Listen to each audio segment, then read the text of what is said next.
It is Ryan here, and I have a question for you. What do you do when you win? Like, are you a fist pumper, a woohooer, a hand clapper, a high fiver? I kind of like the high five, but if you want to hone in on those winning moves, check out Chumba Casino. At ChumbaCasino.com, choose from hundreds of social casino-style games for your chance to redeem serious cash prizes. There are new game releases weekly, plus free daily bonuses. So don't wait. Start having the most fun ever at ChumbaCasino.com. No purchase necessary. VGW Group. Void where prohibited by law. See terms and conditions. 18+. Hello, it is Ryan, and I was on a flight the other day playing one of my favorite social spin slot games on ChumbaCasino.com. I looked over at the person sitting next to me, and you know what they were doing? They were also playing Chumba Casino. Coincidence? I think not. Everybody's loving having fun with it. Chumba Casino is home to hundreds of casino-style games that you can play for free anytime, anywhere, even at 30,000 feet. So sign up now at ChumbaCasino.com to claim your free welcome bonus. That's ChumbaCasino.com and live the Chumba life. No purchase necessary. VGW Group. Void where prohibited by law. See terms and conditions. 18+. Hello, it is Ryan, and I was on a flight the other day playing one of my favorite social spin slot games on ChumbaCasino.com. I looked over at the person sitting next to me, and you know what they were doing? They were also playing Chumba Casino. Coincidence? I think not. Everybody's loving having fun with it. Chumba Casino is home to hundreds of casino-style games that you can play for free anytime, anywhere, even at 30,000 feet. So sign up now at ChumbaCasino.com to claim your free welcome bonus. That's ChumbaCasino.com and live the Chumba life. No purchase necessary. VGW Group. Void where prohibited by law. See terms and conditions. 18+.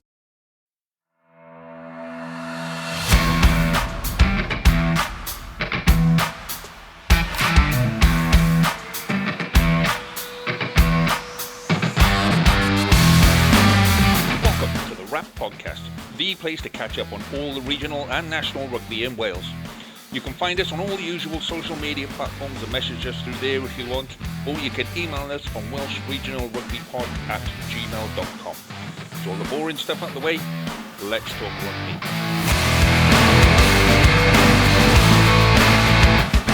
Hello and welcome to a Wrap Rugby Podcast special. It's a couple of weeks late, but we are reviewing the Women's Six Nations. And joining me, Hugh, to do that task is two able-bodied and exciting and dynamic personalities. We have got Captain Dr. Harley Worthy. Hello. And we have got Captain Dr. Julia Singer, aka Rugby Julia from Twitter. Hey. Thank you for joining me both. Right, this is going to be a Wales-centric podcast. We are a Welsh podcast, and that means we have to talk about Wales. Yes, we do, I'm afraid. So let's jump straight into it and talk about what our expectations... Well, no, actually, let's start with what did we think of the Women's Six Nations as a whole? Julia, what did you make of just the tournament, not just about Wales, the whole event this time around? I think it was another exciting one. In terms of, for Wales, obviously, there's not much more to say than winning the wooden spoon. Luckily we've got one success that we have to talk about. But overall, I think the big name, or the top line items from this one were Scotland and, to a lesser extent, Ireland. Unfortunately, not Wales this time. Yeah, I definitely agree. Harley, there was a lot of chat about the expectations for Wales coming to this tournament. A lot of chat about where we might finish. What was your expectations for Wales coming into this Six Nations? I think same as most people, my expectation was solidifying our position as the third team and getting very close to pushing France for that second spot. Particularly with it being a home game. And the whole hope of finishing the tournament with a big successful selling out. No, not selling out, but to try and get people into the Principality Stadium, so the biggest rugby venue in Wales. You're hoping for good performances and to see a development from the previous year and WXV1. And that, well, it's no spoiler because it's long past the event. It didn't happen.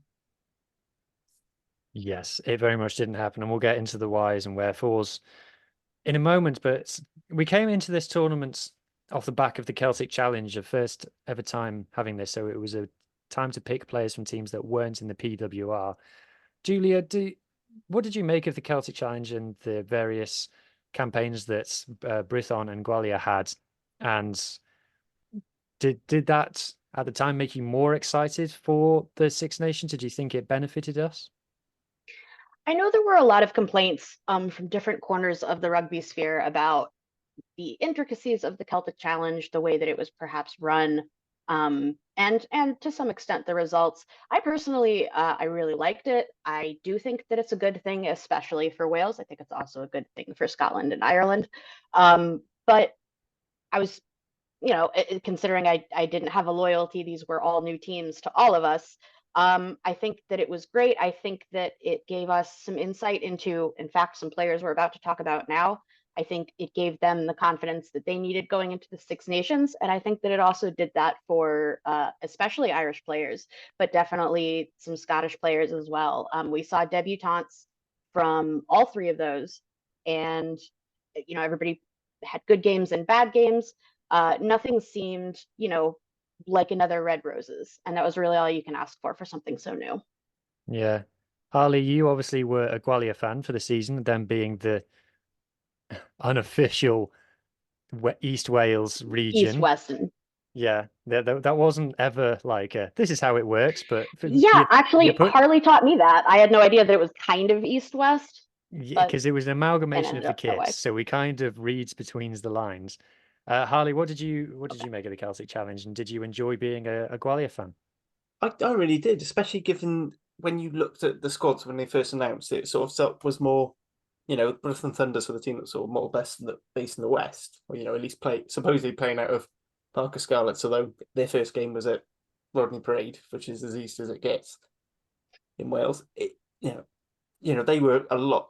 They had a lot of the Worcester Warriors players who, basically were made redundant due to the shenanigans going on there, which is the most polite possible way I could describe it as.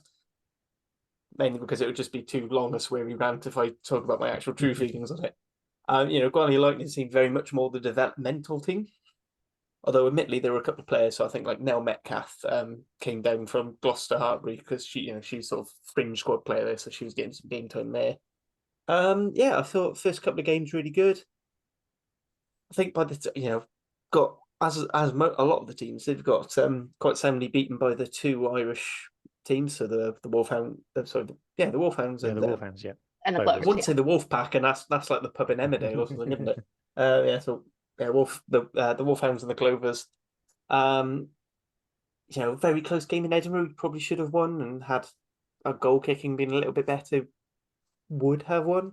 So I thought, we were very good. Probably deserved to be in that top three. Edinburgh, another strong side too.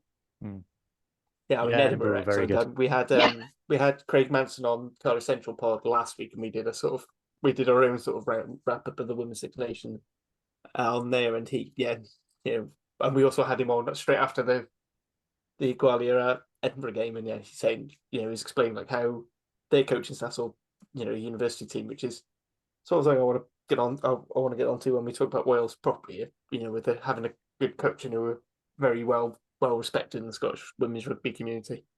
But yeah, it was some really good ones. And some of those broke into the Wales side. So Gwen Hopkins being an obvious standout for a debut try against Ireland. Molly Reardon, who's only just converted from scrum half to hooker, which is not a conversion you often hear, certainly not in this sort of time frame. Yeah. I thought she was actually all right as a converted hooker.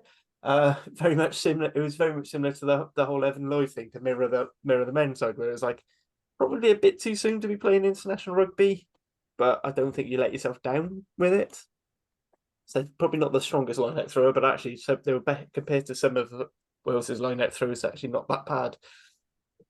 So yeah, I thought good for them. I was a bit surprised Brith and Thunder weren't as strong, although they did seem to build towards the end. Yeah, of the season. we built through it. I say we because I was a Brithon fan. I am a Brithon fan, and when we played the first game against Gwalia in Newport, it was kind of like, oh, okay. And I'll hold my hands up, I didn't really know the story of the squads and who was supposed to be the good team and who was supposed to be the development team.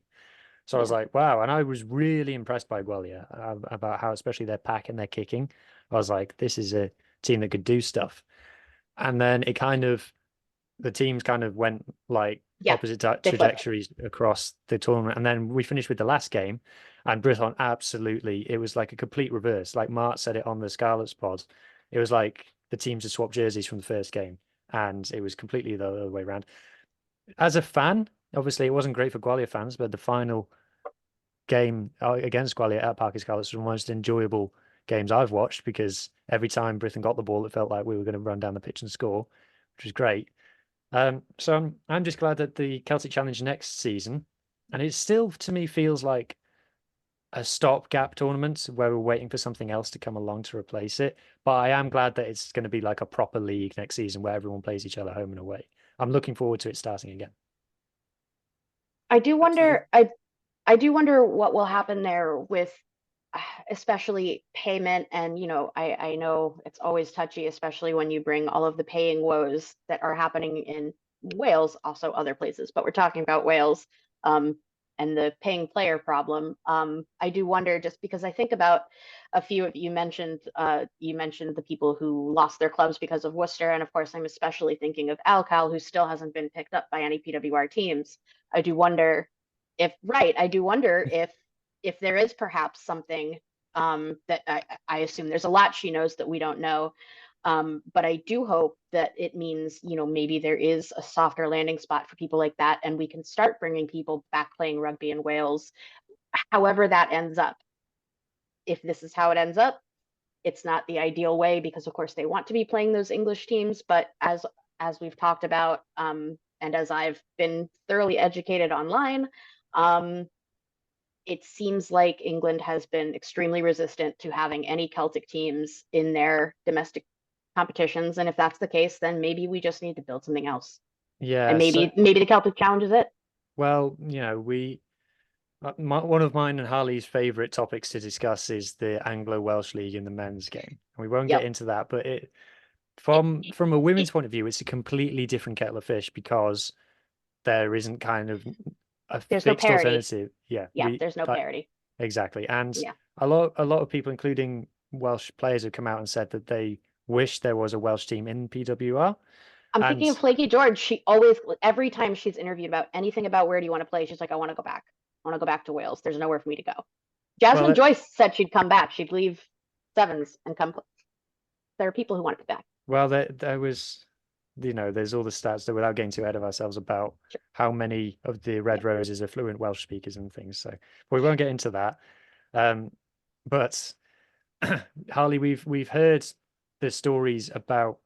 We've all interviewed people from the Welsh regions, the men's regions, and they've talked about how they would love to have a semi-pro women's team. And there seems to be suggestions that a women's URC could be in the works. What's kind of your view? Do you think that is a solution, or do you think the Celtic Challenge is, we've got something now, so let's make this work first? What's your view? So I mean, two separate ways around it. First of all, like the thing is, the PWR that's fixed and ring faced for 3 years now. So it would take 3 years. Now, do we want to hold off our development for 3 years, or do we want to build it? Exactly. We don't. I said with the Welsh players, it's a bit different. So the likes of Alcal, when Sean Harris was, because they were essentially contracted by Wales, they were still employed. They just didn't have a club to play for. So that helps there. And for the other players in those two squads, it's a bit different.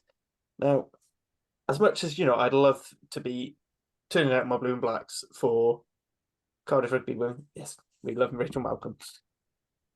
For the audio listeners, Hugh is having a big sip from his Rachel Malcolm fan club. It's a fan club mug.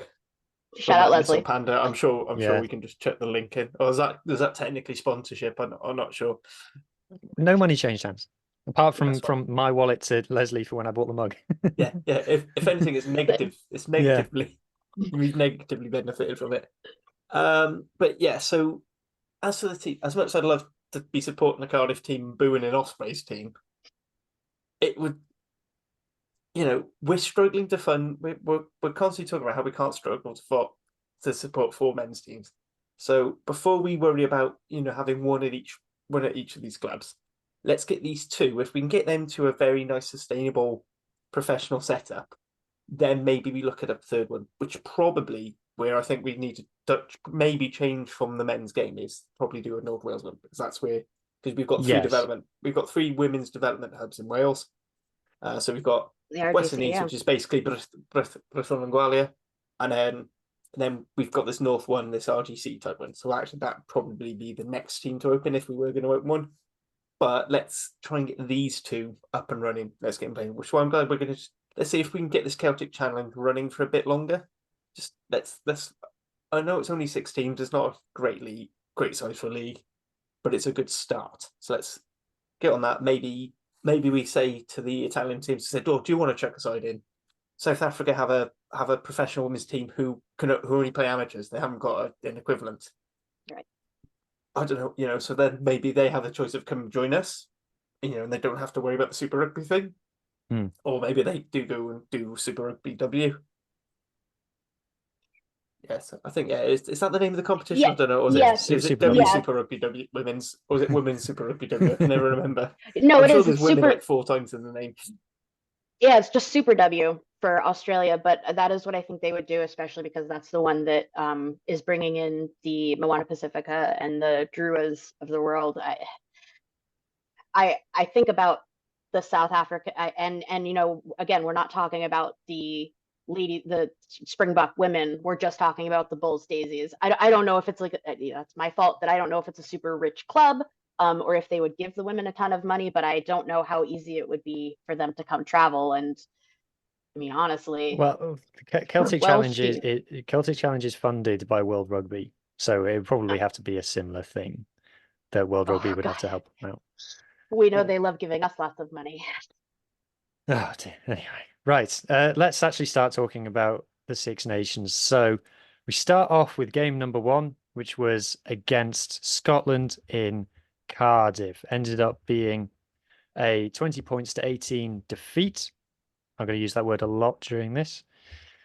And it was a historic win for Scotland, I have to say. They hadn't won down in Cardiff for a very long time. Over They 20 years. played very well, very deserving winners. I think it would be fair to say, Julia, that Wales had that kick to get the draw at the end. If we had drawn that game, I it would knew. have been a bit of a robbery. Yeah, I kind of figured that was where it was going to go. And, there's a lot to say to whether that's even a fair point to make. It is, because it is the reason that there was no draw pulled.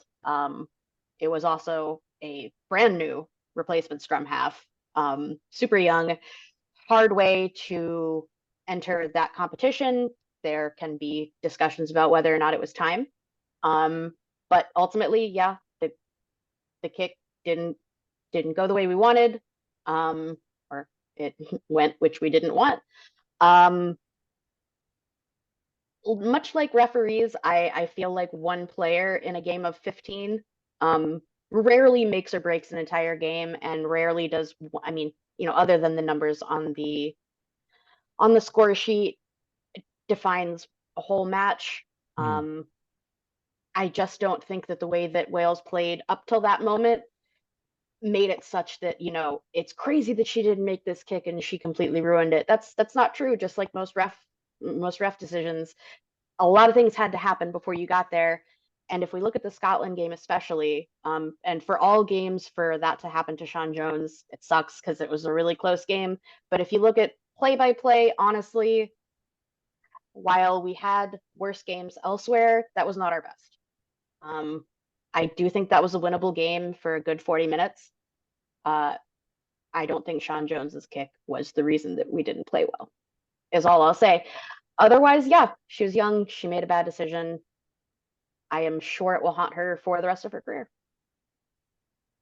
Harley, what was your emotions as you were watching this one? I mean, there are a couple of things. So first of all, obviously, Sean Jones with the kick away at the end. Remember, there were a lot of senior players, there were a lot of forwards getting in to form that Caterpillar ruck. There was a fairly experienced Premiership winning 10 outside of her who was encouraging it. So, like, before we go through that's system. And then obviously, Lecky George missed a kick, which isn't surprising when you think she doesn't really kick for Wales. Basically, it's You barely quick kicks for Gloucester. You're Bevan first, and then for Gloucester, it's all Emma Singh. Right. And I remember when we last spoke on Pirate Rugby, I was saying about the Gloucester Hartbury model worked well until you realise which Gloucester Hartbury players aren't in that team, and you realise it's the fullback who does the points kicking. It's the 9. It's the hooker kickers actually. Neve Jones was playing a lot more than Cassie Jones did. The Wash, and actually she was injured for most of that tournament, but we'll get onto that later on. I think there were a lot of worrying signs that actually came to play and got exposed very deeply in the back. So one thing I was talking with a few Scottish followers said, Scotland really tore us up out wide, and I can't believe they didn't make more of it. Absolutely. 5 line breaks to Wales' They almost 1. got sucked into trying to alpha, the Sam Warburton cliche of the alpha test, because one of the criticisms of the Scotland women team has been, and actually for the men's team as well to a certain extent, they don't, if you punch them in the nose, they just shy away and back down. And it was fantastic. One of the best back lines in women's rugby at the moment. Yes. But you could get at the forwards, and they seem to be so concerned on trying to outmatch Wales's forwards. And actually, they did get parity, which is part of the problem, which leads the other side of the coin with Wales' issues. But they were so busy doing that they didn't go up wide when they were cutting us to ribbons because our defence is, and you'll hear this a lot on this pod, our defence system is not right. It is completely It was bad. Donkey. You're finding the winger in the centre of the pitch far too often, and you shouldn't really, even with a blitz, even with like a box style shooter defence, the winger is never in that much. If anything, actually, they stand a bit further wide and then come in for the tackle. Your center shouldn't be in every third ruck. Yeah. I mean, Johan Cunningham was Wales' men's national defence coach. Okay, and wasn't that the time you're getting you him confused with Yeah, I was like Boy and Haywood. Yeah, because he was an Oh, eight. am I? Oh, sorry. Yeah. No, he was former Scots forwards coach, which is why our forwards are really great. Oh, I see. Sorry. It is My why we have apologies. a monster pack. Yeah, is Sean Connor? No, he's attack as well. Never mind. No, I don't We know. have an if attack it's coach? Difference coach. Because that gets onto the other side of the coin, and it's something Hugh's brought up numerous times. Wales has scored 5 tries from backs in the last calendar year. Well, it might have shifted now, but when he brought up the stat, like by the Six Nations, and only one of them was a winger. I mean, the one game we did win, which we'll spot, just jumping ahead to the end tournament again, was all the front row, and it does, it's just, it almost, as soon as it gets to the front, the forwards are great carrying game. They obviously can't do it all. They can't travel that far. I mean, Cecilio Tuipulotu and Alcal do their best. Both scored and in this then game. it gets to the backs and it just sort of disintegrates. It's One of the like, few, like no but pace, two of the there's few no scorers. Yeah. thing. Yep. Two of the few repeat scorers, actually, also scorers. There were so few. And I mean, I have people who aren't even particular Wales fans, but know that I am, were texting me throughout the Six Nations, but certainly during Scotland, and then certainly in Italy. That was just, do you just have 3 scorers? Is that it? Is that all we have? Well, we'll find out as we go on to the next games. We will find out. The stats for this game are pretty even, like you guys have said, across the board. The only big difference being line breaks, 5 to Scotland, 1 to Wales, and then carrying meters obviously goes with that. Is that foreshadowing for the rest of the games? Yes, it is. Next game then was away in Bristol, which I think is about as close to a neutral venue as you can get. I was going to say about a quarter of the starters for Wales in that one were Bears, so home. Yeah. So the score line ended up being 46 points to 10, which everyone at the time said was a big improvement. And everyone at the time also said that the performance was encouraging. With hindsight, Julia, how do you look at this game? That was actually the one that I chatted with you about. And so I've had more time to reflect upon it. I think it was foreshadowing again, or just maybe continuing the shadow. In terms of promising or good signs, I would feel more like saying that and meaning it if we didn't see the rest of the performances that we did. It is good that they performed better than they did for facing the Red Roses. As we know later, and we will discuss later, it wasn't an upward trend. It was a little bit better than it was last year, but you always want to be a little bit better than you were the year before. It wasn't big strides. it was a lot of scrapping, and it was again a lot of the problems that we just now discussed. There just wasn't attack, even when there were moments that were made, and making moments against the Red Roses is very hard. Even the team that they fielded, and when we spoke the first time, I did talk a little bit about how England rostered versus how we did. I've had more time to think about it, and I think really it didn't matter as much as I thought. Maybe it wasn't that strategic. Maybe it really was just that England prepared better against us than we did against them in terms of research and tactics. And going on by what happened for the rest of the games, it really suggests the preparation wasn't there. Well, if I look at the stats, so you got things like possession was 50-50, territory was 54-46 in favor of Wales. What are you doing? What are you doing when you don't have those? When you've got the possession and you aren't doing anything? Well, how many 22 entries were there? Well, okay, that was probably low. Unfortunately, the official media That was stats probably low. website for the Six Nations doesn't tell me that, but Of course, because that would be too helpful. But Even a lot Rugby Pass of doesn't have that thing, like- some of the kind of what you might call meaningless stats Wales were on top of. Some of the ones that's like, well Yeah. done, doesn't well, help. in this situation, the possession at all didn't matter because we didn't do anything almost every time. It really Yeah. doesn't matter. And in fact, I know that you're going to name the stats for later on, but there are games where we have even more frustrating possession and just producing nothing. It was a failure of production. That is coming. Oh, trust me. Yeah. Harley, I mean, 46 points to 10 is about as close as anyone gets to England these Exactly. days. Are we being a bit just grumpy? Are we just being typical Welsh doom and gloom, or was there progress? It's a bit of a different thing. So there was an issue, and yes, this was better, and it was a better performance, but it does lead to an underlying issue, which I think in the actual psychology and the Wales team was they got themselves up for this England game, and they didn't do it to teams they were supposedly better than. And then, same we'll talk about, with certain comments from Ewan Kernan and Hannah Jones, the captain. I don't want to single out individuals, but when these are the figureheads, they're talking about being third. I like they're happy with it, and I think as soon as you become happy with your position, that's when you get complacent and other teams catch you up.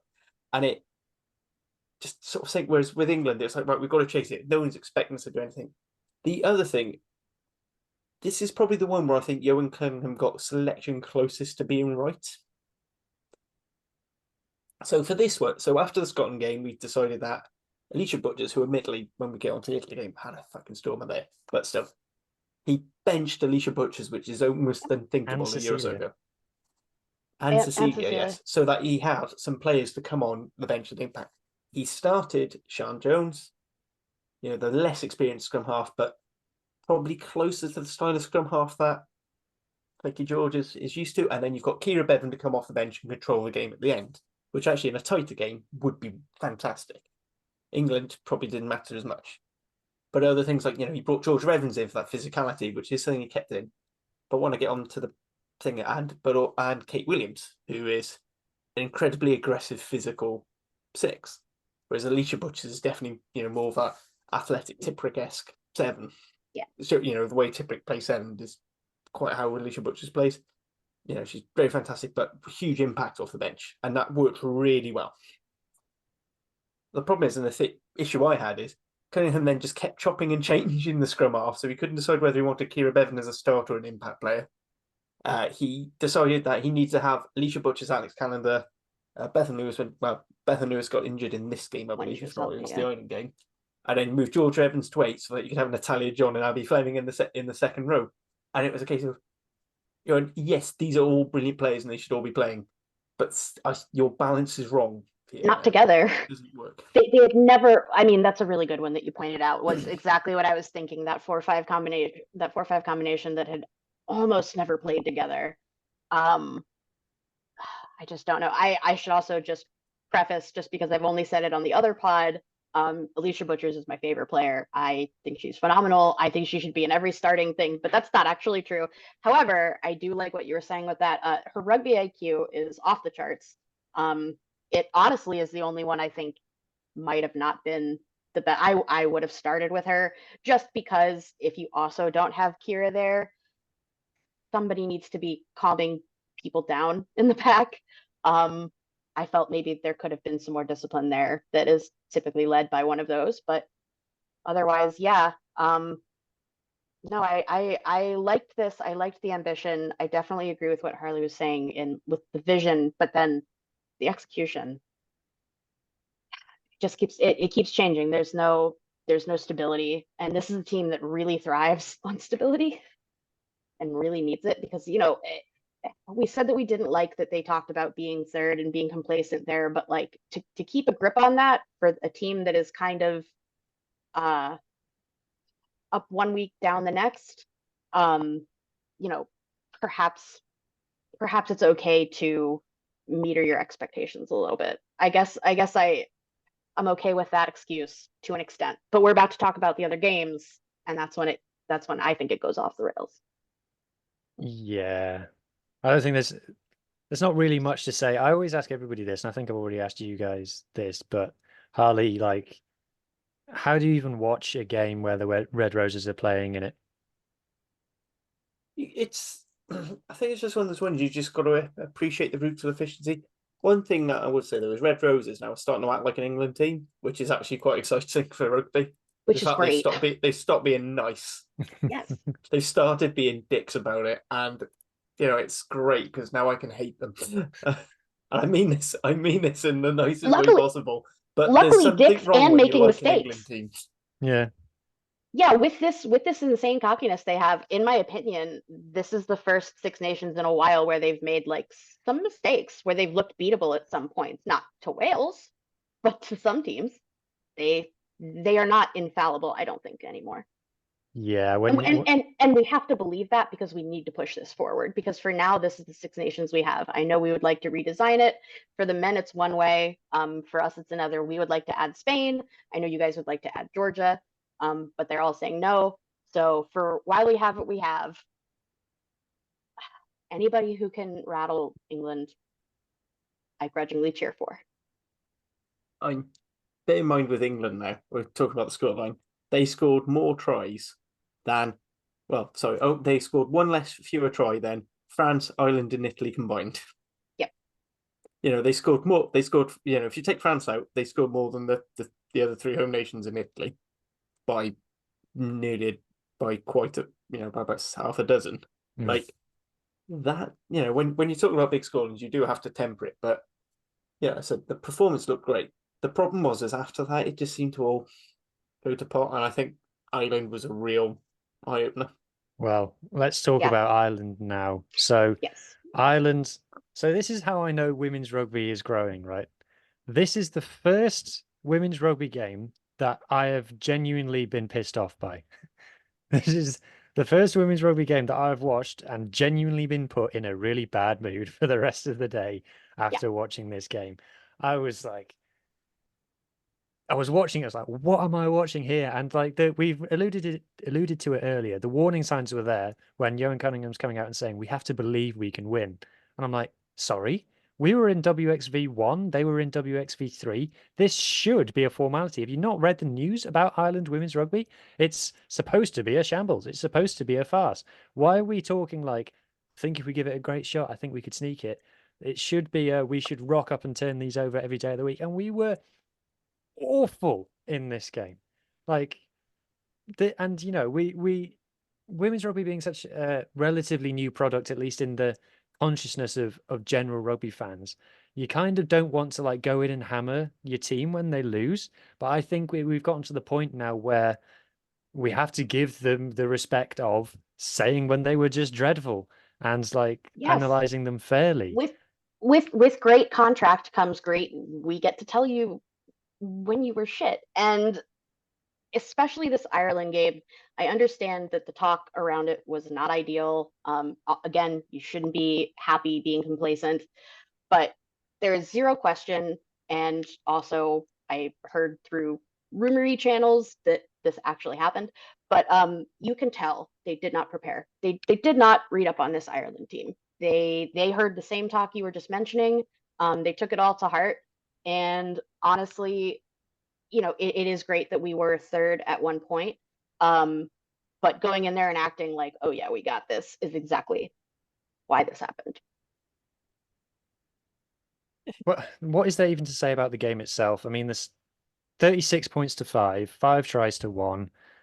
Aoife Wafer looking like prime, I don't even know what. Running the Like, show so young. It just Mm. I, if you're gonna be cocky, play like you're cocky. But they were cocky, and then they played like they had never played rugby yeah, together before. yeah, I think the big issue for me there was Ireland beat us at what we were good at, Yes. which is pack-based stuff. They out-muscled us. They out-scrummed us. They outdid us in like was it Sam Monahan the second row? The Seriously, insane it was like carries. Yep. she had the playbook. Which admittedly, looking at the line-out receivers, it was give it to Alicia Butchers, but that's by the by. Like literally every line-out, it looked like she knew where the ball was going before Wales did. And I don't know if it's just because they didn't have a council call. I don't know if it's just because again we have this quite new second row with Abby Fleming joining, who I'm told is an absolutely wonderful person. Some of my friends back in Devon are, have known her for a long time, growing up. Admittedly, a bit irrelevant to me as a Wales supporter. I want a second row that works. Those people are great and all, but yeah, and it's just frustrating. You're looking. This is an Ireland team. They haven't really sorted out the finances. It's still €15,000, live and in you have to Dublin. live in the centre of Dublin, which is the equivalent of just here you go. I'll give you money for a couple of chip butties a week. That's all you're getting. Yep. You got to find your way That's through. your And that's your utility. they brought in one of the Red Roses coaching team from this dominant period. So what they did is they brought in a coach who knows how to run elite women's rugby and actually gave a shit. Right, that is Ireland giving the tiniest modicum of a shit. Imagine Absolutely. how good they'd be if they actually cared as much as they did with the men's team. That's a That scary thought. that Ireland team also prepared like crazy for this. And the only reason I'm hammering on preparation is because especially for this one, there were so many ways that this could have at least gone better. Even if it wasn't a win, it didn't have to be a hammering like this. But it's funny that we were talking about Sam Monahan and also we were mentioning Neve Jones earlier, but those are two people who've played with like 65% of the Wales team because they play at Gloucester together. In terms of, looking like you've prepped a lot, part of it is just knowing your opposition. And I've mentioned the prep before, but even if you don't have a lot of money and you have a new coaching staff and you have a team that feels kind of dejected, if you feel ready for a game, which Ireland definitely did, there's something to be said for psychology, especially in women's sport. There's something to be said for the way that they feel right before they take the pitch. And I mean, we saw throughout even early, and I mean, the one that I think of, even though it's not necessarily emblematic of a good or bad game, but Bethan Lewis going off so early, somebody who's so rarely injured at all and didn't even seem to second thought it. She was just like, nah, I'm out, take me out. Kind of gave you a feeling for how everybody was going in there.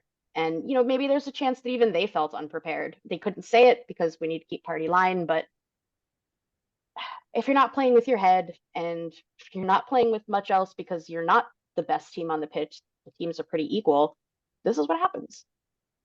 And I do think, if nothing else, hopefully they took a lesson from that, because they said in the following episode of Herstory, the series, you heard Yon saying, yeah, our bad. We didn't do our homework. And here's what happened.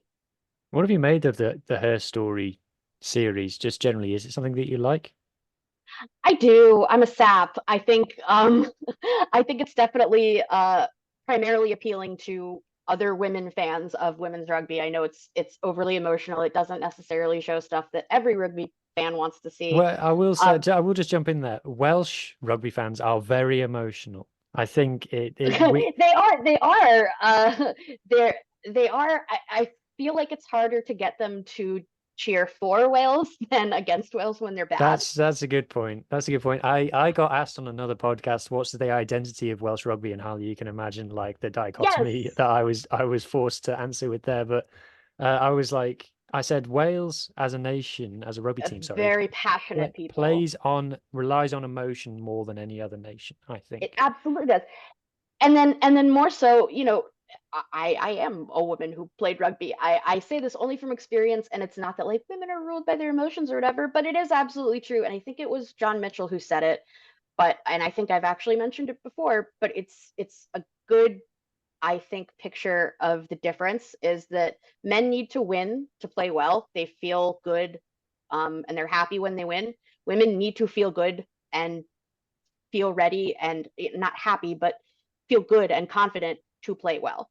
Um, to get that for Welsh players, yeah, I mean it's hard when you're doing badly, and we saw George Evans and others come out being like, please don't leave, please, please don't, hang us from the rafters. We can do better. Please stick with us. But like if you know Welsh rugby, they're gonna stick around. They're gonna complain. They're gonna yell at you. But this is their favorite. They're not going anywhere. Oh, And we're going to complain. yeah. We're Oh yeah, complaining now. yeah, absolutely, absolutely. We have whole podcasts about complaining. Um, but the same way as your parents and teachers told you when you were a kid, the only reason we complain and have podcasts at all is because we care. You guys Exactly. care. You guys care so much. We really do. I think I can't remember who it was, but I know there was one said the one thing they said is the worst thing that could ever happen is when the fans stop complaining about results. Because it means they're ignoring Because you. it means because as soon as you get to apathy, that's it. And you're probably not going to get them back. As soon as you're like, oh, I don't care. And I'll be honest, there are points with Wales at the moment. The men's team, I'm just like, Yes. I just don't care anymore. I'd rather just support Cardiff. Yeah. And it gets. Yeah, you don't want to get to that warning point, and I don't want that to happen for this women's team because it's actually a team I think could really, they've got a chance to be better, even better than the men's team. Yeah, I used to care way too much about international rugby. I used to feel sick. Yeah, same. I was just gonna say same, and then I got blood pressure medication, and now I'm better. Okay, right. So moving on from the game itself then, and then following the game comes, as you alluded to there, the open letter from the team captain, generally a sign of things not going well. What was, Julie, what was your reaction when that came out? It wasn't necessary. I think it put Hannah in a shitty spot. I don't personally, and this is just a personal thing, not really like something I've taken from reading or from like knowing and talking to people, but I don't think athletes really owe fans that level of, I'm not your parent, I'm not her parent or teacher, and I'm disappointed in her, and I want her to tell me she'll do better. I assume that she's going to try to do better. It's her job. Clearly she loves it. Clearly they all love it, or they wouldn't be there. And we all know what the Wales women have been through. None of them would be there if they didn't want to be there. And anybody who is like kind of a fan or more severe like us definitely knows. It's not anything we didn't know. So I do feel that it was kind of a bit, maybe it was for catharsis. If so, then I take that back. If it made her feel better saying that, like just she wanted to get it out, okay. Knowing Hannah Jones, I don't think that's the case. She's not Rachel Malcolm. She's not all about like the talking and the symbols. She leads by action. I have my own opinions of who should be the captain or who is the captain, but that's not what we're here to talk about. We'll save that we'll save that bit for the Italy game, I think.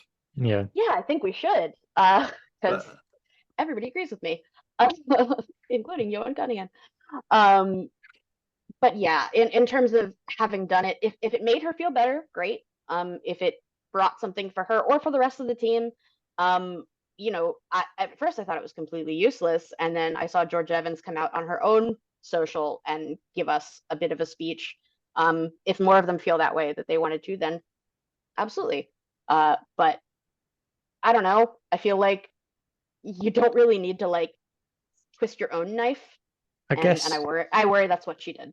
I guess from their perspective, this is going to be their first time really being scrutinized in that way because of the growth. Because with the growth of the women's game, and we were so good last year, this is the first time that they'll have experienced a lot of people being mad at them, basically. And that's really why I think Georgia especially did what she did. Georgia is definitely more an emotional player. She has no problems expressing herself, and we know exactly who she is, both on and off the pitch. And I do feel that definitely, like, for somebody like her, she would want to do that. But I think it goes back to what we were saying before, which is just, this is brand new for these girls. It's brand new for almost everybody except basically the Red Roses and the Black Ferns. So, growing pains. I wish she didn't have to, because I do think that it put undue scrutiny on a team that really didn't need it at the time. But everything is kind of a learning. Definitely everything in this tournament was a learning moment. So, I'm sorry she felt she had to do it. If she wanted to do it, great. If not, please don't make them do that again, because it just makes them feel worse. And then when we watch them play France, we know how they felt. Yeah. Well, just to close this off, the Scarlets captain did the same kind of thing. So for those who don't follow That's the right, men's you were game, telling me. Scarlets are bad. And Yeah. the captain came out and said, "Oh, trust us, the players are hurting, the players are hurting." And I was like, "I'm hurting too. How about I'll sit here and I'll hurt, and I know. you be good at rugby." Exactly. I'm going to tune into your game next week no matter what, so please hit the gym. That's all you need to do. Yeah, yeah. Okay, so second game from the end, the penultimate game. It was a nilling, our only nilling of the tournament in Cardiff. France 40, Wales 0. Harley. Are only nilling for quite a far back. Like, there are even games against the Red Roses, Pete Red Roses, and we've still managed to put points on the board. It was unacceptable. It's simple as that. Even this was one of their worst performances, I think. I think just generally, as in rugby, if you get nilled at home, it should be a refund to the fans. That's all rugby. That's when you should apologize. Yeah. I was just thinking about that time when we came to Scarlets and nilled you. I was like, can the Cardiff fans get a discount on the next time? Or do they have to pay extra if your team was the one who did the nilling? Yeah. Anyway, back to this. So there was so Eleanor, was it Eleanor Snowshill went on Scrum 5 afterwards and said, no, there's progress. This is better. Harley, what was your take on that?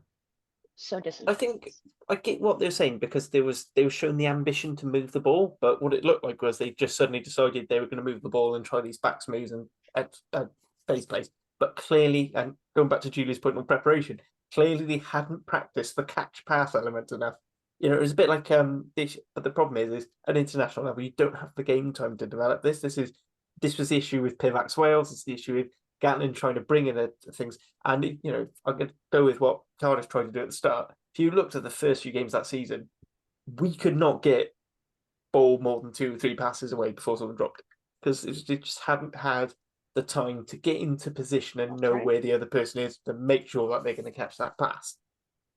It's no coincidence that Cardiff are getting most of the way there. Unfortunately, it's the last pass we drop in. But we ended up, I've dropped my head up from that. But we've sort of gotten on there, and Wales haven't had the time to do that sort of thing. Julia, what about for you? Did you think this was progress? Do you think we were better? No, I think I'm right on the page with Harley. What I kept thinking was, he put it into words better than I did actually, but they were trying to play with the jouet. First of all, that's France's thing. Second of all, don't jouet against France. No, you can't riz the Riz Masters. And a charitable reading of this would be that that's what they were trying to do, but really it came down to, it looks like you can't pass, it looks like you can't attack, and just like when you have those issues against the Red Roses, when it's against France, it's extremely stark, and that's exactly why this happened. I can't even say that it was a lack of confidence, because it's not like they didn't know what they were getting into with France, and I don't think that they went in with the same cockiness that they did with Ireland. It would be ridiculous if they did. So I don't think they did. But at the same time, they also just didn't even do the things that they do well. France is a team, at least France's current iteration, they are having some discipline problems. They are having some not much. It's France. They're some of the best scrummagers in the world. But they also showed signs of fallibility in this tournament. I don't think now it's going to be Wales that's going to unseat them, but I do think that they can be unseated. That said, we didn't show many cracks in their armor. And it's one of the things that we could have done. Again, I didn't think that we were going to beat them, but I didn't think that we were going to get nilled. I think it was a lack of preparation, maybe a little bit of lack of confidence, but really just like the basics weren't executed. It's not very smart sounding to say, but when it's simple. Yeah. It's just I genuinely think that both England and France had the same approach to playing Wales, which was let them have the ball, which is expose them, and don't let them get within 5 meters. Because if they get within 5 meters, then one of their front row will crash over. Which is fine because we barely have proficient backs. Yeah, it's not hard to keep them out of the 5 meter. Yeah, and if a team's got 38% territory and beating you 40 points to nil, that's I've got spoons sharpened than that. and on top of it, if every team knows what's going to happen when you get to the 5 meters is it's going to Sicilia to a Plateau, yeah, they're gonna just beat you before you even get to the 5 meters. Just on that, I've got the match stats up in front of me, and according to them, Cecilia Tuipulotu made 79 meters, carried 79 meters in this game. Does that sound right? That's a lot. Yeah. If you look at it, carried a lot of midfield and sort of first phase moves, she's used almost like the way Cardiff Fuseries carry. 12 carries, 79 meters. That's ridiculous. It was transient carrying. It was like carrying between phases. If I look at meters gained, 38. Yeah. So okay, so there's a lot of meters in there. The game wasn't good.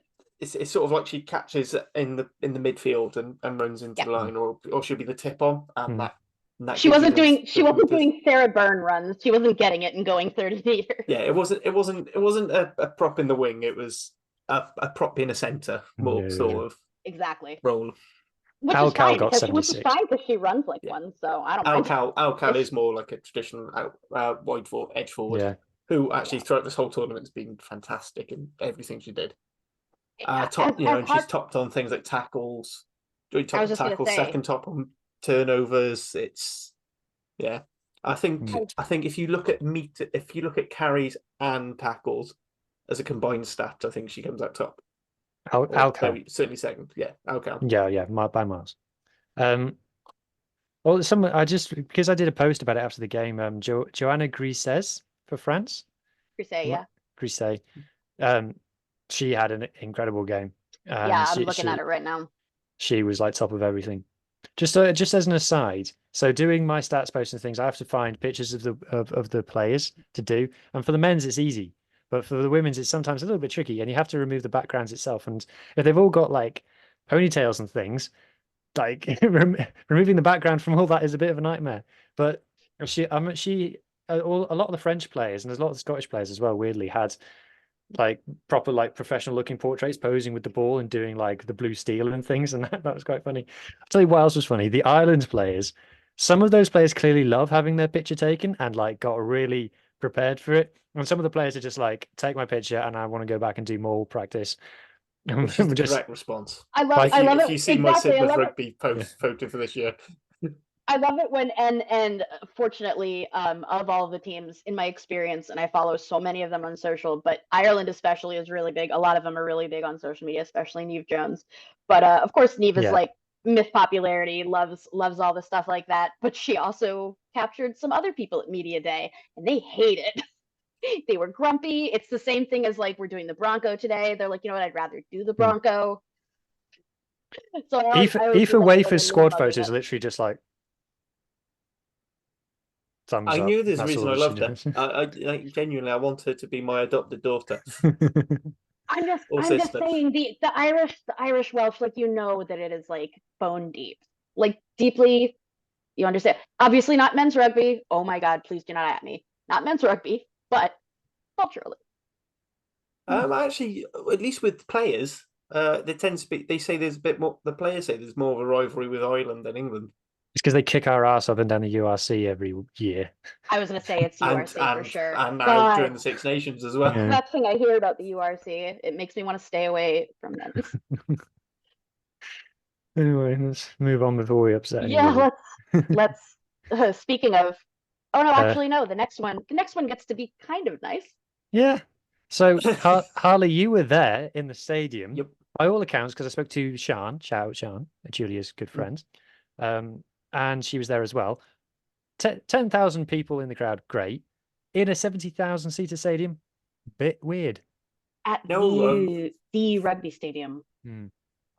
This is where I feel like we really went and did our own thing, and maybe should have looked at what England and actually Ireland are doing quite well. Go Phil Cap. Yeah, £10,000 would Parc be y the Scarlets. most bouncing. Parc y Scarlets is a Oh, perfect venue for it. Tiger Scouts would have been great. No one Honestly, can get there though. It's It bloody is miles away. It is fucking miles it's away. annoying. Because it's so annoying. far. Also, I can't do the double header with the Cardiff game then. That's true. It's actually good. I bumped into an edit whilst I was there, so I've got this one little anecdote. So I was in the WRU shop because my friend someone who was wanted to buy a jersey and whatever, and I went to have a look what stash is. The Barbarians training top from Macron is fucking gorgeous, by the way. If it wasn't £70, I would have bought it there and then. Yeah, so we're there, and I bumped into a Scotland fan, and he caught my eye instantly because I saw he had a World Cup jersey, but it was the 2021 World Cup. Ooh. Hey, So it was a Scottish fan, and so I started talking to him, and he actually went to New Zealand for the Women's World Cup. yeah. The 2020 World Cup played in 2022 as its official title. But actually talking about him about it, yeah, that was quite an interesting one because obviously there were quite a few Edinburgh fans who came and decided to buy tickets on the day. Yeah. So it was an unofficial double header, which actually worked quite well. But yeah, it was too small. I sent a video to Hugh and went, "This is the weirdest atmosphere I've ever been in at any." That was what Shan said as well. Any game, even when I've gone to watch Cardiff versus Ospreys at what was then a Liberty, it just felt cavernous. When the game started going on, we managed to get there was a bit of noise coming up. It was quite nice because it was also the women's plate finals and plate bowl cup finals as well. So I think there were a lot of community club women's teams there as well, which sort of helped. But it was just empty. Like 10,000 people in Cappy bouncing. Exactly. 10,000 people in Principality was pretty dire. But what we should have done is maybe look at going to Parc y Scarlets, maybe the .com, maybe even probably not Dave Perry. Dave Perry's too small now already. Yeah. But Cardiff City Stadium, whatever. Not the .com. What it needed to be, if you'd gone to a slightly bigger stadium. I think so. Jess Hayden said it on I think it was a either Rock and Roll or on another podcast, maybe Blood and Mud podcast. It was probably England earned the right to fill Twickenham by going around all the different venues. So they play games in Sandy Park. So you'd get the Devon and Cornwall people going there. They played up in Doncaster. They've played games in Doncaster. They've played in Newcastle. that emotional farewell game for Sarah Hunter last Six Nations. Mm-hmm. They've played, and they're doing it for the World Cup Ashton too. Gate, which again is a slightly bigger one. So you're getting gradually bigger and bigger stadiums, and then they have their big game. So the game you thought most people wanted to go. I thought if we didn't do that. We moved down from North Wales down to Cap. That's basically the only real move. The women's team hasn't really moved around much more than that. Certainly not since I've been regularly following it. So Other I don't than the think Celtic really Challenge, dragged honestly. people to you. So I think sorry, it's just that, and then you picked the Italy game, which in women's rugby terms actually is a very tasty fixture because they're actually quite close level. But the problem is a lot of people who you're trying to pull into this are used to. I mean, I know we are trying to bring up a bigger demographic, but they're thinking, "Oh, Wales, Italy, well, that's not going to be a great game." Like if it was Wales, Scotland, or Wales, France, I feel like just psychologically they think, "Oh, that's got to be a good game." That's a good point. Maybe they should have picked the Scotland game first up for this rather than. Also, then it would have all been all the hope. So I don't think it helped then that Exactly right at the end, and we had all these. We would have had hope. Well, and Cap being like the stadium for Wales women, it would have just kind of fit. I mean, I don't know if that part of the issue was because Cardiff have primacy because it's Had it's something not going their on. stadium, but they're the main tenants. But again, I've quite happily done that as a double head. I know they want to get away from double headers, and I know there are some women content creators, who, people who focus on Alice Soper being one of them. Not a big fan of the double header. Although I was just gonna say I have talked to Alice about that before, and it's actually pretty interesting. And I should I note get exactly where she's coming from with it. Fine. Sure, but there is a crucial difference between saying that in New Zealand and saying that in the UK. Hmm. I mean, because of the crowds and also the sizes of the rugby stadiums in New Zealand. But it was interesting actually that you brought up the guy that you ran into who went down there. A big problem and a big thing that people complained about at the World Cup 21 played in 22 was that they picked all the wrong stadiums, and it ended up looking like they had really crappy crowds. And people said that the atmosphere was really off. It's one of the biggest complaints people had. And in terms of like the information collection that they got after from people like Alice, was please think about smaller. First of all, we want to be more in the women's rugby is a community thing, especially in New Zealand. But we want to be among the community more. It doesn't need to be an elite thing yet. We aren't the All Blacks. Like, yes, the Black Ferns are probably the best team on the planet, along with the Red Roses. But even still, we know we're not going to pack it out. We want to feel that atmosphere. We want to thrive off of it. And we've seen that, well, we saw in the World Cup, and we've seen now, not that they're rock stars, that they need the crowd yelling to play well, but it helps. Yeah, it's such a Southern Hemisphere thing. Like Yep. Australia, South Africa, New Zealand all seem to get it Yes. wrong with stadium sizes, apart from the Stormers. Yeah, and I think that's a Even lot the of what Bulls Alice looks was going great. for. The Bulls, we're going to get distracted. So sticking to this, right? Wales played Italy is the point, and we won again, as we said. The three try scorers were the three starting front rows, because I didn't get to watch this game, so I was checking the scores on my phone, and I looked down and I was like, "Huh, that checks out." Yeah, you texted me and you were like, "Hey, were they all forwards?" I was like, "They were." Yeah. So Yep. I just want to mention her. So Cecilia Tuipulotu, whenever we joked about going within 5 meters, whenever we're within 5 meters, I'm always like, just give it to We know Cecilia. where it's going. She will score. She's got a better chance of scoring than somebody else. Sometimes I feel like they give it to someone else from 5 meters just to let them have a go, and then go. Hey, Kira Bevan from 5 meters is dangerous, but Brendan Pierce as well is also as good oh as my God, Cecilia yes. from that. So And Cecilia Totally she was unsung. fantastic against Italy. Totally Cecilia unsung. is the well, yeah. So I'll come on to that. Cecilia is like the superstar of women's rugby in Wales. She's the one that everybody knows. She's still like 20, 22. Mm. Is she? Is it a kind of? I don't want to. I'm not going to like come up with a specific analogy, but is it a case of she's shot to notoriety really young, and there's a bit of extra hype there, or is that like, oh no, she is the real deal? What's your guys' take on it? She's the real deal. I think I wouldn't say she'd walk into the Red Roses team, but I think if she was an option for England, she'd definitely be getting a few caps. Like her scrummaging is fantastic. Her ball carrying is excellent. She offers a different dimension to some of the other tight heads, which is something successive coaches like, is having a player that you can switch the game up for. We might talk about it in a bit about, with obviously the upcoming Women's Lions tour. Mm-hmm. I think she'd easily make the squad, maybe the side. I wouldn't guarantee it, but because Red Roses have that many good players, but there aren't many loose heads in the women's game who can get the better of her at the moment. And I said, and that ball carrying is just a raw power that you can't replace it. It's like you can do all the fancy trickery and attack you want, but there is no substitute in rugby for being able to smash through someone. She can do now at her age and her experience what Sarah Byrne took many years to really nail down. And not that Sarah Byrne is particularly old or past her career or anything, but she certainly developed the skills that she has now. Also happens to be that they both started in the centers.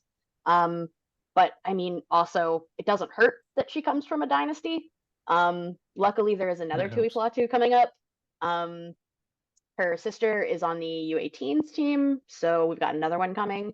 Yeah, Uh, and it looks like she's staying in the backs, which is going to be great. I can't imagine what it would be like having her and her sister, and then Gwenllian and her sister is coming through, and Nell Metcalf's sister is coming through. So it's going to be even fewer last names on the team sheet. I've heard. So I was listening to one of our sister pods, Ospreys Aria, this morning, and they were talking about how, obviously, with Felix Tia coming back to Dragons to coach, both his daughters are currently playing netball, but are starting to play rugby. And Felix Tia was not a small man; he was not known for this, so I imagine it was. But also Willis Halaholo's daughter, so there's going to be a whole Pacific Island Welsh dynasty coming for the women's suite, which would be that would be utterly terrifying at any level of conditioning. And I think Ray Lilo's daughters play rugby as well, and again would all be Welsh qualified. And you're like, we did have a good generation of Pacific Island players in Wales for a while. So and now all their the team offspring sheet are is going to here. be like Jones, Williams, Jones, Evans. Tuipulotu, Halaholo, Halaholo, Tia. Lilo, Tia. Here's how hello. Yeah. Yeah. Which is great, which we're looking forward to. Hey, it works for Scotland's men's team. I It was just really gonna does. say now we can start having all of the bullshit arguments that Scotland has about, well, he's not Yeah. really Scottish. I don't remember seeing any roof discourse for this game, by the way. Like that really took the edge off the event for me. It's Yeah, true. sure. No roof discourse and very little ref discourse. I don't know what Wales is doing, but get on it. I have one comment about the officiating team. Go on.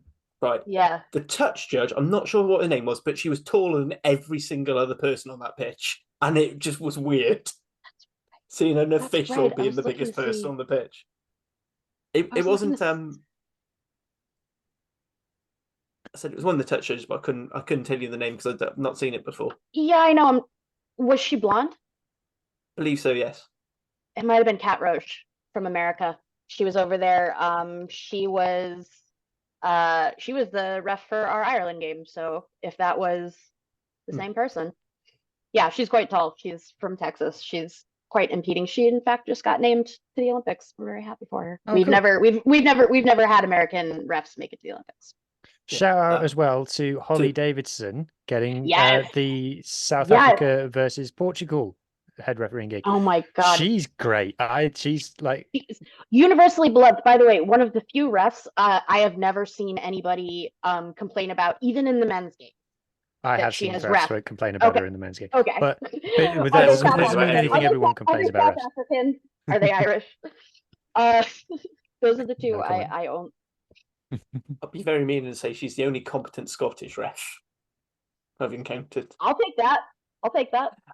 Yeah, I like Holly. I mean, our sides, my team's come on the wrong side of her, but I've never had an issue with the way she's played thing. I mean, we also talked about Olympic refs. Ben, just because it is a Welsh pod, Ben Breakspear's been selected to do the Olympic Sevens as well. So good for him. He's a young developing ref. Extremely cool last name. Fantastic. And my other favourite ref, just before we move off this one, is the incredibly overly polite Canadian ref who's just like, I'm sorry, I'm going to have to penalise you there. So Maggie Cogger-Orr she represents New Zealand, but she's from Canada, so she sounds Canadian. And then there's Julianne Zussman, who is the former Canadian player, who now, I'm trying to think of who would apologize more. It's probably Maggie. I couldn't see Zuss apologizing. But yes, I do love that. And I mean, I'm a huge Sarah Cox fan as well. She has a fantastic podcast and also very good at refereeing. And also talking about, it's weird how all the good referees are women. But Amy Barrett-Ferron, despite her little viral moment in the under-20s. Oh, yes. I was going to say, I think she's a fan, because she was also the woman in the middle for this game. And I think she's a fantastic ref. Half the people loved that, and half the people didn't love that. And it's so crazy, the gender divide of who liked it and who didn't. Get over yourselves. They're like, oh, she talked to them like kids. It's an under-20s rugby team. They are kids. So they were acting like kids. And it worked. It did. Let's be fair, we need more of it for the senior game. Exactly. And you know what? Like, it's a little theatre. Exactly. Anyway. It's not actually made it all about herself like other refs have ended up when they start drinking their own Kool-Aid, but...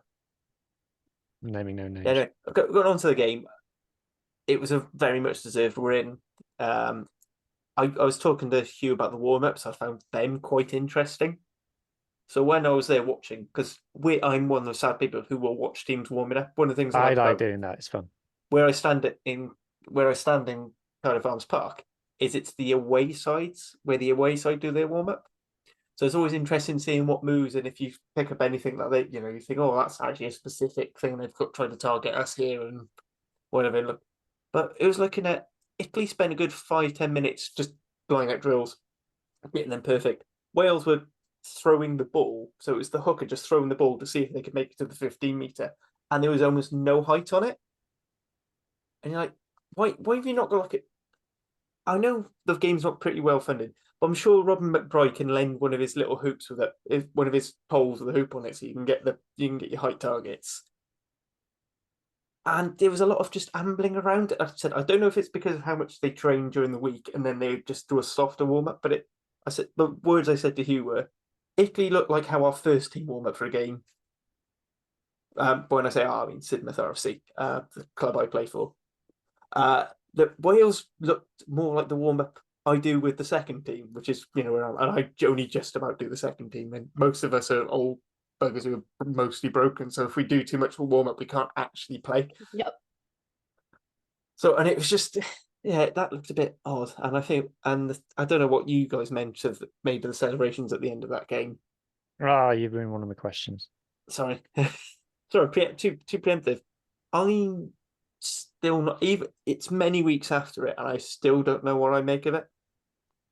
Because I sort of get what I'm glad they're showing their relief, and one of the things that I find quite endearing about the women's game compared to the men's is they're not afraid to show their emotions as much as men. Where it's, that horrible toxic masculinity of we must. The only good emotion is the only good emotions are laughter and anger. Anything else is terrible. For me, I feel like the relief, but I'm glad. I think they went a bit too far. I'm glad they felt relief. They deserved it. They deserved the win. It's great. It wasn't a storming win. That was a barely win.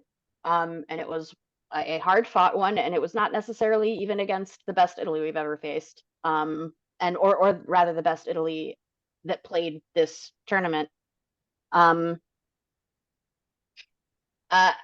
get it. I don't begrudge it to them. First of all, they're also really young, and they're all newly professional. Like, there are a lot of things that contributed to why it perhaps didn't look that great. That said, I'm glad they had it. I hope they very quickly celebrated and went to go study, went to go see what went wrong. Because while some things went right in that Italy game, even then, a lot went wrong. There's a lot to learn. If nothing else, that's, I think, what they can take from this. Yeah, if it came from a place of they have an affinity for Johan Cunningham and they were happy for him because they know the stick or the pressure that he was under, then okay. But then okay. I don't think that was it, though. I don't. No. We don't know. But in terms of the game, the victory itself and the game itself, is this a case of come good at the end, or was it a case of papering over cracks? Papering over cracks. I think we're quite lucky that Beatrice Rigoni didn't have her best day off the tee. Yep, that was what it was. Honestly, a lot of people did not have their best game in that Italian side. That was really what it was. Even on the pitch, I think literally if Beatrice Rigoni was a little bit, her kicking was a bit better. If she was more on, but I'm not putting it all on her. But it was. Yeah. Oh no! I was going to say also, if Madia had a bit more control of her back line, usually I feel that usually she drives the attack a little bit, with a little bit more intention. It's the end of the tournament. Everybody's tired. Body's hurt. And I wouldn't begrudge Italy if they went into that thinking that Wales was an easy target. They still were. I don't want to say it was luck. This is my team. I care a lot about them. I know how hard they work. But it was just a little more than luck. There's skill there. Obviously, they worked hard for it. They were beaten down, but that win was eked out. I think that's fair. So that's all of the What? games. Sorry, just before, I Oops. just want to add one thing about the win being eked out. As someone who's been following a team where we've been narrow losers for 98% of our games this season, I'd take an eked out win right now. So, like, actually, you know what? Yeah, that's the way to do it. But yeah, so we'll move on. That was just the only point I wanted to make there. And bringing it back to Cardiff, like always. Anyway, Yep. so just the key stat to the Six Nations then for Wales women. Not pretty, obviously.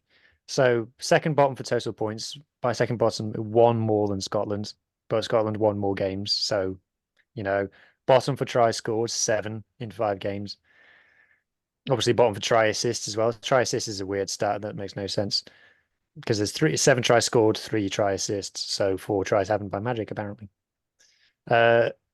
Basically near the bottom of everything. But second bottom for meters carried. Second bottom for meters gained. Bottom for offloads and bottom for line breaks, I think, is the telling one. We've kind of hammered it home during this. Just the attack and the back line just doesn't fire. Harley stole my stat of 1 winger's try in a year. That's not rugby. Bottom for kicks in play as well, which is a weird one. I think that speaks again to how much territory teams let us have, knowing that it wasn't going to be a problem. Can I just pick up on that one stat because it's a really tense stat, because if you look at the whole idea of, when it goes with Cunningham's idea of taking Gloucester Hartbury and building around that, Blakey George is a fantastic 10 when it comes to seed play. Actually, I mean, not as good as Anna Snowsill was at setting the back line, but her key stat, the thing everyone was really looking forward to, was her kicking game. And not just the distance you can get, which actually I think Wales still are a much shorter kicking distance than a lot of other teams, which hampers you. But also just the variety of kicks and the clever and putting it, and we did not rely on that at all. And that, in a bit, you can look at a team like, sorry, we keep going to men's game. That's where most of my rugby data comes from. If you look at Italy, not the Six Nations one before, fantastic attack, but kept losing all their games because they were just pinned in their own half because they didn't have the kicking game to match it. As much as everyone hates kicking, it's probably the most important thing to get right, because it will get, if your scrum is shit, if you can keep it, if you only conceding scrums in the opposition 22, that's fine because they can only get to about halfway because you just keep pegging them back. If your line out's not great, again, pegging it down in there, if you lose a line out in there 22, they've still got to go the whole length of the pitch. But when you can't kick, you're stuck in your own half, so you're trying to play up the field, which means you've got to do more phases to get the same distance as a kick would. So you're more likely to knock the ball on. You're more likely to concede a penalty for sealing off. You're more likely to concede penalties in defence. And then you've got these entries in the 22. So you're inviting all this pressure on. And it's just so bizarre. So Dan, one of the co-hosts of the Cutter Pod, it's something he brings up constantly is, why are we not using Blakey George to her strengths, which is a fantastic kicking 10? And yeah, it's the fact, and it does show that with the stats. Then if we're not kicking, it's like, well, why are we not? It's an obvious thing. Sorry, go on, Julia. Oh no, all good. Okay. The stats as we get towards the end of the stats page kind of tell the story of a team that has a lot of possession but doesn't do much with it, because it's tackles made fewest. Now, anyone who knows me knows I'm not a fan of tackle stats, but if you make the fewest tackles, to me that means that you had the ball a lot, and we believe that that's true. And if you look at ruck arrivals as well, Wales second top for attacking ruck arrivals, top for defensive ruck arrivals. There was a lot of ball in play for Wales and not a lot happening. So yeah, we kind of hammered it home there. So let's kind of switch it up and talk about some positives if we can. So Julia, who were the standout players for Wales? Who were the stars of the show? Alcal. It was Alex Callender. It was definitely the Alex Callender show for most of this. We did point it out. Butch had some really big shining moments. I just always mention her. It wasn't, particularly, but Gwen Clean Pierce had an amazing tournament. She often does. She, I think, is especially when you're playing next to Tuipulatu, it's sometimes hard to Her see. stats With are actually slightly better than Tuipulatu's. I think they might. I would absolutely believe that for this tournament at least. She's just a workhorse. I love watching her at club and country. I think she had a great game. And of course, we've talked about it before, but we can always mention it just briefly again. But Gwennon Hopkins, great job, great debut. Definitely promising. Not necessarily that we need another amazing back row. I wish we could turn some of those amazing back rows into amazing other things. Yeah, But this Welsh rugby. Welsh rugby.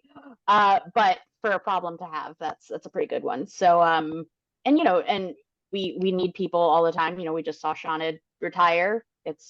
We're gonna keep seeing people coming in and out. And there's nobody really, I think, in that target right now. But it's been a concern for fans or for anybody watching Wales women is the pathway and the pipeline of people coming in. It's really good to see that they're coming. I think we're going to see more in the Celtic Challenge, and I think as long as we keep using that as a good developmental ground when we can, yeah, that'll be providing more people, hopefully, like Gwennon.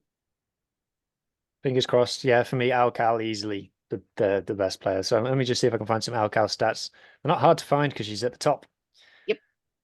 It's all about kind of tackles and rucks. Tackles and ruck arrivals. So four breakdowns. She's quite high up in carries as well. Four breakdown yeah. steals, 39 defensive ruck arrivals. Georgia Evan, she's a jackal queen. She's a jackal queen. Ruck arrivals. She's here somewhere for attacking ruck arrivals as well. 73, just 73 in 5 games. Tackles made, joint top with Alex Stewart. Just again, if we're talking about non-Red Roses, carry 70 top, outright top, more than Eddie Kildun. Mm-hmm. Gwennon Pierce third as well, so backing that up. If we're talking about women's Lions players who aren't English, probably Alex Callender is Wales's candidate along with Cecilia and Gwennon. So Harley, where do Wales go from here? At the moment, we don't know whether we're in WXV1 don't know if we're in 2 or 3. Yeah, so obviously we've gone through the playoff against Spain, who have been very good in the Women's Rugby Europe Championship. Walked it, absolutely destroyed it. Yeah, I mean, if women's rugby wanted to do something different, I would be considering maybe making this league a full league structure and actually having promotion relegation throughout, and actually having someone like Spain coming in would be interesting. I said from what Julia was saying off air, and officially it's going to be end of June this playoff, which is annoying because I'm on holiday and I'd quite like to have gone. I think for me the bigger thing is I don't know whether it's an addition or we need to change an outright change, but we need something in the coaching staff because we have these the issues that were there last year when we did quite well, which were fine because we were able to physically dominate the teams around us. We got exposed in WXV1 last year. We showed, I think, actually in a bit in the World Cup as well. Actually, we showed that our attack wasn't brilliant. Defensively out wide, we get cut up quite a lot. So I think that's one thing. I think Philippa Tetti on Scrum 5 podcast, she did say an addition's probably better than an outright change because. Well, that's what they said they're going to spend the Lions grant on, isn't it? Right. Coaches. So this money that the Lions grant is, so that's developmental coaches. So I don't know how that translates over to thing. Now, this is something where Rob Howley needs to start putting his finger out because he's technically performance director of rugby. So he's supposed to, and normally it's linking transition for the men's under 20s, men's women, but it should also cover the women's remit as well, as far as I've read the job description. So I think we need to get that sorted. I think there's only a few weeks left of the PWR left. The problem is that a lot of that Wales squad are going to be involved in the playoffs because I don't see anyone beating Gloucester Hartbury at the moment. The Bears aren't doing half bad either. Yeah, but I've just got. I can't think about the Bears without your. This brings me joy. This does not bring me joy. Meme that you made does not bring me joy. as a Bristol Bears fan of both the men's and the women's, I'm very much in that does not bring me joy count sometimes. Although God, the not end right of the now. season has been quite good. I was gonna say, not the men right now. Men's actually picked up towards the end of the season. It's gotten dry, sunny weather, therefore jouet. Yeah, so I think for that we've got to sort of hopefully having a bit longer together for WXV. There's a chance to get some of these attack patterns in place.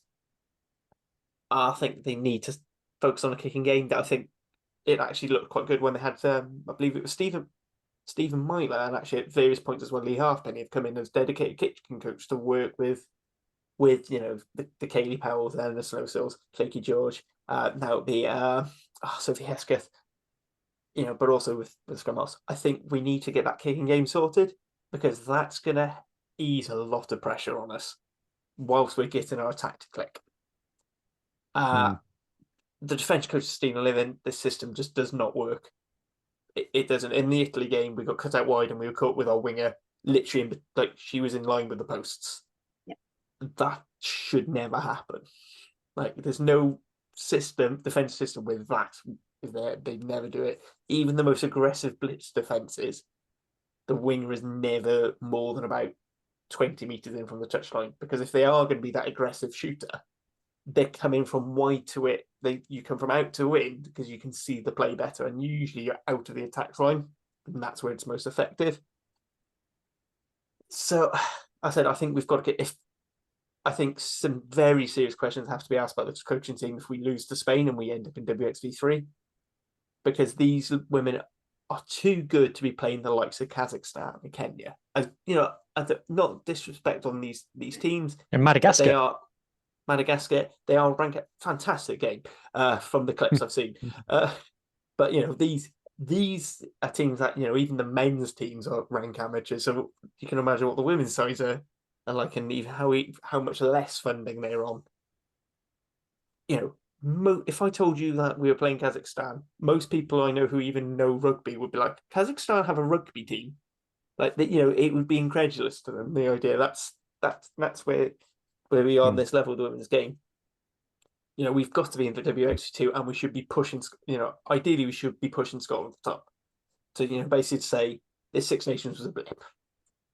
Don't know if things went wrong. We just weren't quite ready for the pressure. We're going away. We're doing this right.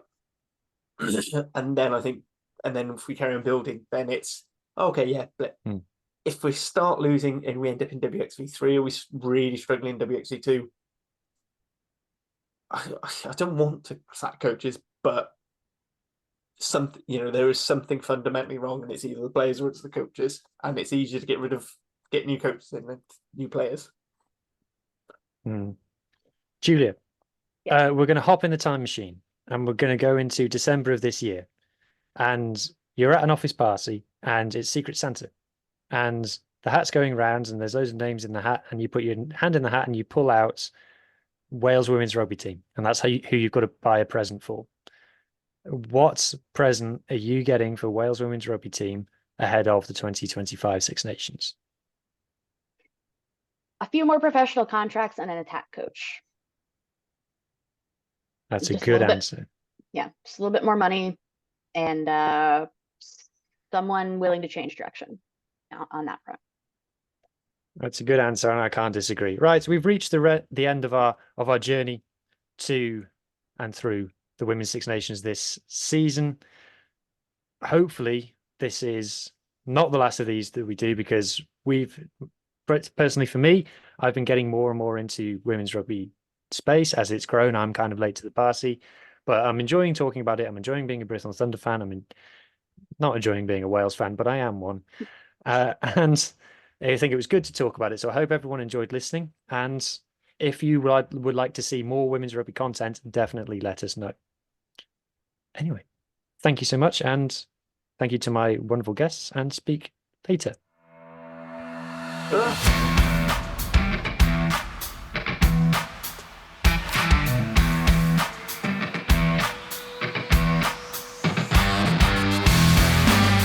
Thank you for listening to the Wrap Podcast. We hope you enjoyed listening as much as we enjoyed recording it. Please do rate us and tell your friends, as it really helps us to grow and get better. We'll be back next week with more of the same, and until then, enjoy your rugby.